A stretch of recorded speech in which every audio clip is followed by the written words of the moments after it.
Welcome to heaven in home. இன்றைக்கி நம்ம சிம்பிளாக குக்கரில் மட்டன் பிரியாணி எப்படி பண்ணுறதுன்னு சொல்லி பார்க்கலாம். அதுக்கு ஒரு குக்கரில் 2 டேபிள் ஸ்பூன் எண்ணெய் அண்ட் 2 டேபிள் ஸ்பூன் நெய்யும் கூடி ஊற்றிக்கலாம். இந்த எண்ணெயும் நெய்யும் நல்லா சூடாகட்டும். இதில் நம்ம தேவையான பிரியாணி ஸ்பைசஸை ஆட் பண்ணிக்கலாம். அன்னாச்சி பூ, மராட்டி மொக்கு, பிரிஞ்சி இலை, பட்டை, லவங்கம், ஏலக்காய், கொஞ்சம் சோம்பு, பின்ன ரோஸ் இதழ். இதெல்லாம் லைட்டாக பொரிஞ்சதுக்கப்புறம் இதில் கட் பண்ணி வச்சுருக்க 2 வெங்காயமும் 6 பச்சை மிளகாவையும் சேர்த்துக்கலாம். வெங்காயம் லைட்டாக பொன்னிறம் ஆகிற வரைக்கும் நல்லா வணக்கிக்கலாம். வெங்காயம் நல்லா வணங்கினதுக்கப்புறம் ஒரு 1/2 ஸ்பூன் கரம் மசாலா, 2 டீஸ்பூன் மிளகு பொடி நம்ம காரத்திற்கேற்ப போட்டுக்கலாம். இதெல்லாம் ஒன்று கரிஞ்சு போகாமல் இருக்கிறதுக்கு ஒரு டைம் இலக்கிக்கலாம். இப்போ இது கூடவே நம்ம கட் பண்ணி க்ளீன் பண்ணி வச்சுருக்க மல்லி இலையும் புதினாவையும் ஆட் பண்ணிக்கலாம்.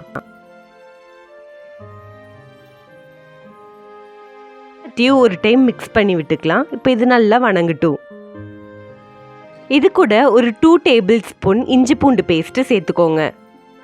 இதோட ரா ஸ்மெல் போகிற வரைக்கும் நல்லாவே வணங்கட்டும். மீடியம் சைஸில் ஒரு 3 தக்காளி ஆட் பண்ணியிருக்கேன். புளிப்புக்கு இது போதுமாகவே இருக்கும். ஏன்னா நம்ம இது கூட கொஞ்சம் தயிரும் ஆட் பண்ண போகிறோம். தக்காளி நல்லா வணங்கினதுக்கப்புறம் இது கூட தேவையான அளவுக்கு உப்பு ஆட் பண்ணிக்கலாம். கொஞ்சம் தயிரும் ஆட் பண்ணிக்கலாம். மசாலா நல்லா வணங்கினதுக்கப்புறம் இது கூட நான் ஆல்ரெடி மட்டனை கொஞ்சம் உப்பு, மிளகு பொடி, தயிர் போட்டு வேக வச்சுருக்கேன். அதை இது கூட ஆட் பண்ணிக்கலாம்.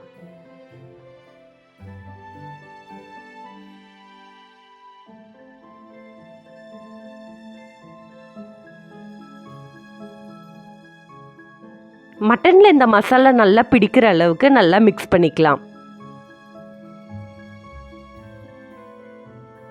பிரியாணிக்கு தேவையான தண்ணியை இப்போ சேர்த்துடலாம். நான் 1/2 கிலோ அரிசி எடுத்திருக்கேன், அதாவது 2 கிளாஸ். அப்போ 4 கிளாஸ் தண்ணி தேவைப்படும். 3 கிளாஸ் தண்ணியும் 1 கிளாஸ் மட்டன் வேக வச்சுருந்த தண்ணியும் இருந்தது. ஸோ இந்த 4 கிளாஸ் இதில் ஆட் பண்ணிக்கலாம். தண்ணி இப்போ நல்லா கொதிச்சிருச்சு. இது கூட நம்ம 2 கிளாஸ் அரிசி, அதாவது ஜீரக சம்பா தான் எடுத்திருக்கேன், அதை ஆட் பண்ணிக்கலாம். அரிசி ரொம்ப நேரம் ஊறணும்னு அவசியம் இல்லை. நம்ம பிரியாணி தாளிக்கும்போது இது தண்ணியில் ஊற வச்சாலே போதும். இது நல்லா நம்ம மிக்ஸ் பண்ணதுக்கப்புறம் ஒரு 2 விசிலுக்கு ப்ரெஷர் குக் பண்ணி எடுத்துக்கலாம்.